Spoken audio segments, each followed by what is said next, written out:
recruited to UCF a couple years ago. You knew they were joining the Big 12, and you knew that would mean games with West Virginia. You know, last year the game was obviously here in Orlando. So now that you're going to go home to Morgantown, family, like what's kind of going through your mind this week as you head home? I mean, at the end of the day, I've told you guys this before, but I look at it just another football game. Obviously, it is a real unique experience to get to go back to Morgantown and play. I grew up playing football there my whole life. Real used to playing in the cold, which we're going to get to experience a little bit this week. But it's truly an amazing opportunity to go back there and play.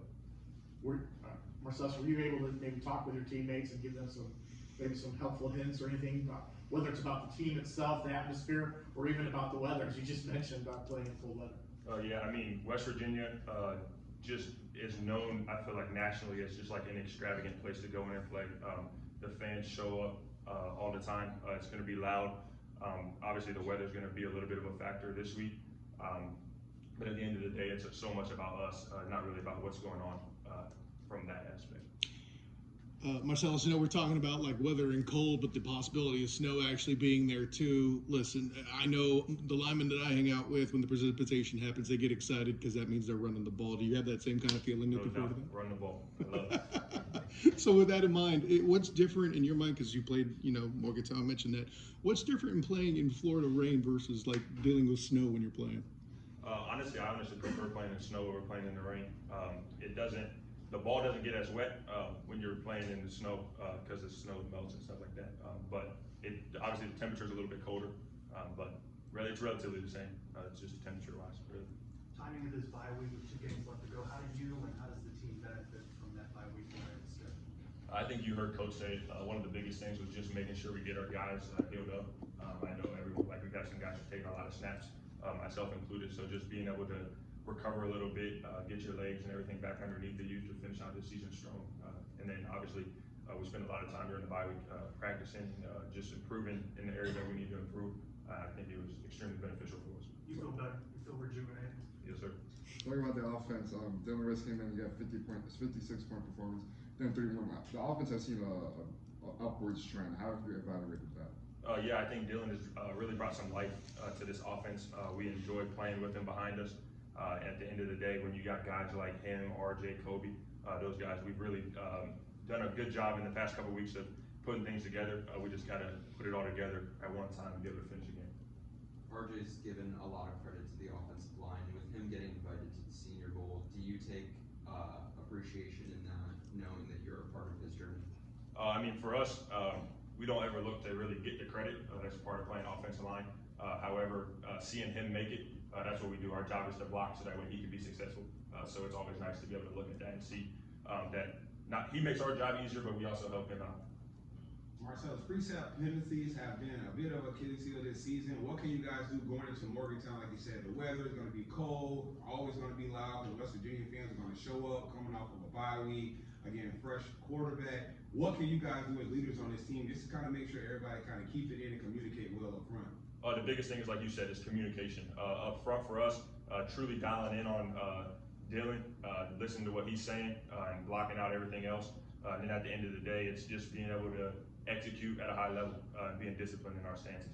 For traveling fans and for most of your roster, a lot of people haven't been to Morgantown before, so how would you describe Morgantown as a place and having grown up there? People in West Virginia love West Virginia football. They're going to show up, they're going to show out for the game, no matter what's going on up there. Like I said, they love West Virginia football. The biggest thing for us, again, is just showing up and playing our brand of football.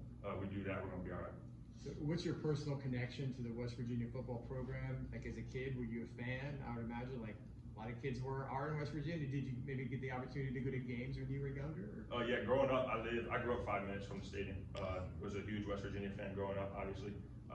My family actually parked cars for the football games growing up, so I got to see it from that aspect. I had the opportunity to go to a few different games also growing up, so I've been around West Virginia football for a while. So knowing you're from Morgantown, you had a excellent early career at Kent State. You're in the portal. You're being recruited. Did West Virginia reach out? Did they recruit you at all in that period of time? Yeah, I received the offer from West Virginia as well during that time in the portal. So what kind of led to this? I mean, that was a big opportunity for you, obviously, the hometown school. So what kind of made the decision for you to go to UCF and not West Virginia? At the end of the day, I just felt like this was the best opportunity for me at that point in my life, and this is the choice I made. You heard Coach say that you guys are taking things one game at a time. guys kind of the stakes of this game as far as what you guys didn't do in the postseason? I mean, obviously, like you said, it's clear what has to happen here. We got to win out, and that's our goal on our mind right now. Obviously, we had goals at the beginning of the season, but right now, we looked at it. We got 2 games left. We want to send out the guys on the right note. We want to finish the season strong, get an opportunity to play in the bowl game. So we got to win this week in order for that to happen.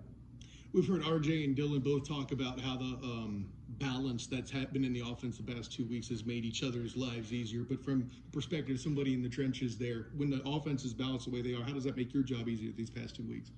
When you got the ability to throw the ball, run the ball, it does make everyone's job easier. You're always running the ball. Teams will load up the box, and as they add hats to the box, it makes things a little bit cloudy when it comes to the run game. So when you're able to spread it out, it kind of lightens up the box, and then you get more. It makes the defense play more honest. You talked about how the offensive line really doesn't get recognized. You guys have been recognized as one of the better offensive lines the last 3 weeks. What does that mean, and what does that show about Coach Ham? I mean, we all love playing for Coach Ham. He does a great job. And then, like I said, just the offensive line position as a whole, we don't ever really look at getting caught up in whether or not we're getting recognized in this, that, whatever. At the end of the day, we got to show up and do our job, whether they love us or they hate us. That's just how our life works. But I think it does speak to the group that we have. We got a lot of veteran guys in there who played a lot of football. And when we put hats on hats, everything goes a lot better for us. We've been speaking a lot about the environment and the weather in West Virginia, but speak about the team itself. What have you seen from the defense? Like Coach mentioned, they play a odd front, mix in a little bit of even. They'll bring some pressure. We've seen them drop into coverage as well. I like where we're at right now. I like our game plan that we got going into this, and I think we're in a good spot. Marcellus, you talked about how Dylan has brought life to the offense. What's he been like in the huddle and as a leader on this team? It's a short period of time, a short window, but what's he been able to bring to this group that's maybe helps provide some of that energy for you guys? Yeah, one of the biggest things is he plays confident. You guys mentioned that earlier. He's confident in himself. He's confident in what he's doing. And that when you got someone who's standing in there and confident in that, he's not worried about truly making a mistake. He's playing free, which gives him the opportunity to make some of the plays and stuff that he has so far. And like I said, he does a great job leading us, and we enjoy being in front of him. What's that say to you when he says after the loss at Arizona State, we're going to win the next 2 games? What does that say, talking about that confidence? Yeah, I mean, he's confident. I put my faith in him. He puts his faith in us up front. And at the end of the day, we all rely on each other. And like I said, he said we're going to win. I believe him. Let's do it.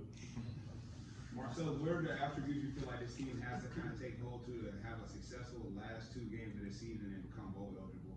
I think the biggest thing, like Coach mentioned, is to eliminate the self-inflicted wounds.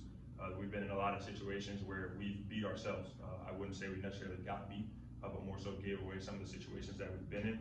So one of the biggest things would be to eliminate, kind of as you mentioned, some of those penalties and just self-inflicted wounds in order to be successful these last 2 games. Perfect. Good stuff, Marcellus. Thanks, Marcellus.